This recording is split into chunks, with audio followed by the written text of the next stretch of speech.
Travel. We're looking forward to that this summer as well. While we won't be visiting our family in Europe quite yet, given the uncertainty around border openings and quarantine restrictions, it'll just be nice to take a road trip somewhere. Anywhere, in fact. It's no surprise then that one of the top questions I keep getting from our financial coaching and life insurance clients recently is, what's the best travel credit card out there? So that's what we're going to talk about today, the top 2 travel cards. And if you stay until the end, we'll also walk you through the simplest way to decide between the 2. For our loyal subscribers and viewers, welcome back. We love you guys. And for those of you new to Diamond Nest Egg, we appreciate you too. And welcome to the #1 place to learn about money, insurance, and retirement. I'm Jennifer, and I've spent most of my life in finance. Started working at banks like JP Morgan and Goldman Sachs at the age of 17 and graduated top of my class from NYU and Harvard Business School, studying finance and business. And now I work with companies like Bloomberg, WeWork, and Walker Edison, teaching their employees all about financial literacy and wellness. Please note that Diamond Nest Egg is a financial literacy education and coaching company, and that I'm a financial coach, licensed life insurance broker, and student loan expert. We are not a bank, securities broker, legal, tax, or financial advisor. So let's dive in. There are a few things that the top 2 travel cards we're reviewing today have in common. 1, they both have an annual fee of $95. 2, they both have no foreign transaction fees. So awesome for those of you traveling outside of the US. 3, if you decide to cancel either card at any point because you don't want to pay the annual fee anymore, you'll lose whatever points or miles you've accumulated. And 4, you'll need a good to excellent credit score, which means at least 690. If you don't know what your credit score is, the quickest, easiest, and free way to do this is to check it out on Credit Karma. We've included the link below this video for you. Credit Karma will show you your TransUnion and Equifax scores. For your FICO score, you can get this for free from Discover, even if you're not a Discover customer. That link is also included below this video. Citibank, Amex, Bank of America, and Ally Auto customers can get their FICO scores for free from their online account. Your TransUnion, Equifax, and FICO scores will most likely be a bit different. But if you're in the good to excellent category on each of these, you've been paying your debt balances on time, and your credit utilization is under 30%, you'll stand a very good chance of getting approved for at least one of these top 2 travel cards we're talking about today. Take a look at this playlist here if you want to learn more about your TransUnion, Equifax, and FICO scores, and also about credit utilization and the ideal credit score you should be targeting. So top travel card #1 is the Capital One Venture Rewards credit card.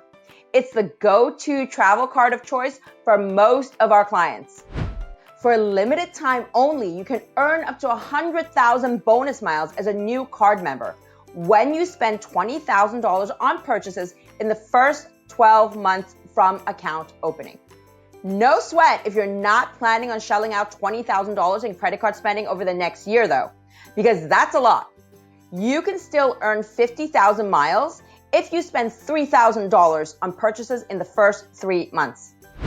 And when Capital One, and most credit card companies for that matter, speak of purchases, they mean actual purchases, not balance transfers. So the reason most of our clients rank this travel card #1 is that it's simple.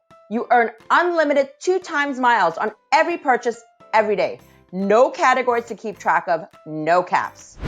The Capital One Venture Rewards program also went through some major improvements recently. You can now transfer your miles to 16 different airlines and 3 hotel partners. Here's the full list as of this taping. And about half of these partners have a 1-to-1 transfer ratio. Previously, Capital One only offered 2 to 1.5 or 2 to 1 transfer ratios for all of its partners. If you want, you can even redeem your miles against the cost of most travel expenses charged to the card. And Capital One is super generous with what it refers to as travel expenses. These can include anything from subway fares to guided tours and even campground bookings. Guys, if you're enjoying this video so far, we'd love a thumbs up and a subscribe. YouTube loves when you show us a bit of love, and we'll push this video out to others like you who are looking to put a bit of money back in their own pocket, even as their spending goes up in our newly reopening world. So top travel card number 2, it's the Chase Sapphire Preferred. They've upped their game lately and are now giving away 100,000 bonus points. That's 20,000 more than in May of this year.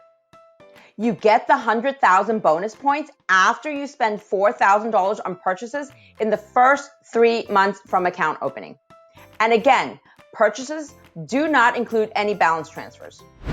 According to Chase, points under their current offer are worth 25% more than usual. Normally, 100,000 points equates to $1,000 of travel when you redeem through Chase Ultimate Rewards. With this 25% more offer, these 100,000 points equates to $1,250 of travel. In fact, this 25% more offer even applies when you redeem statement credits against existing purchases in select rotating categories. Makes the $95 annual fee almost seem worth it. Under the current Sapphire Preferred offer, you also get a complimentary Dash Pass subscription to DoorDash for a minimum of 1 year and up to $60 back on a Peloton membership subscription.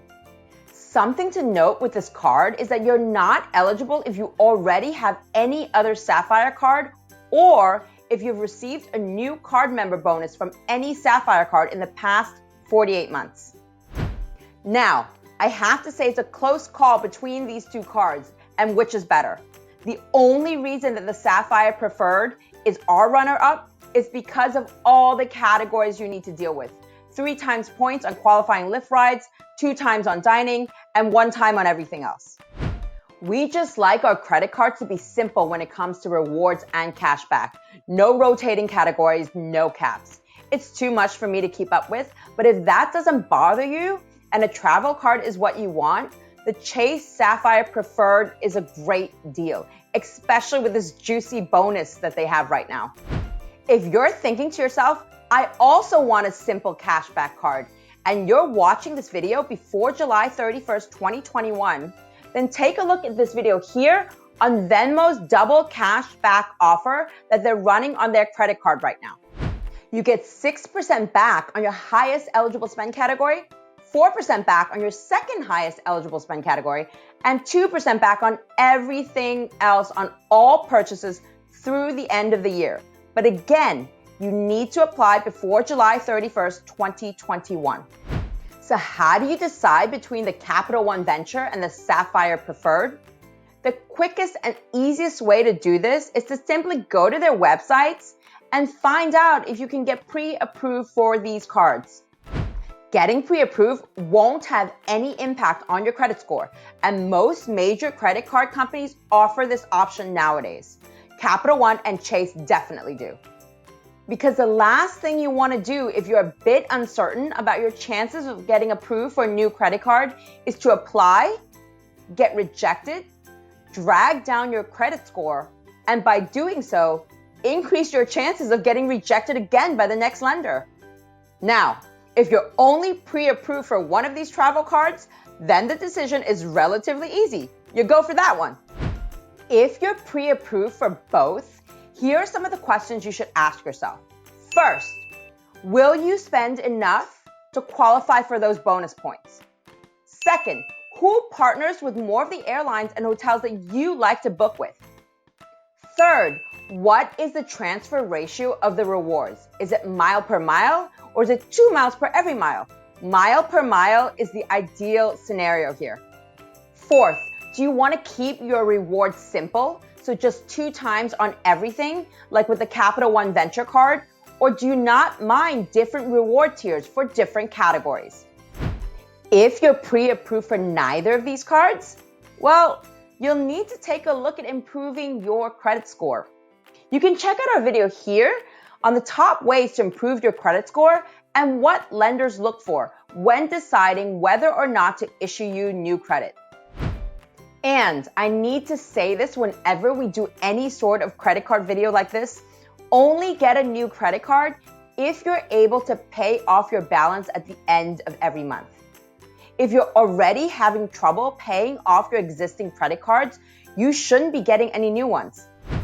And if this is you, do consider checking out our SoFi versus payoff video over here to see if consolidating your high interest credit card debt into a lower interest personal loan might be an option to help you become debt-free just a little bit quicker.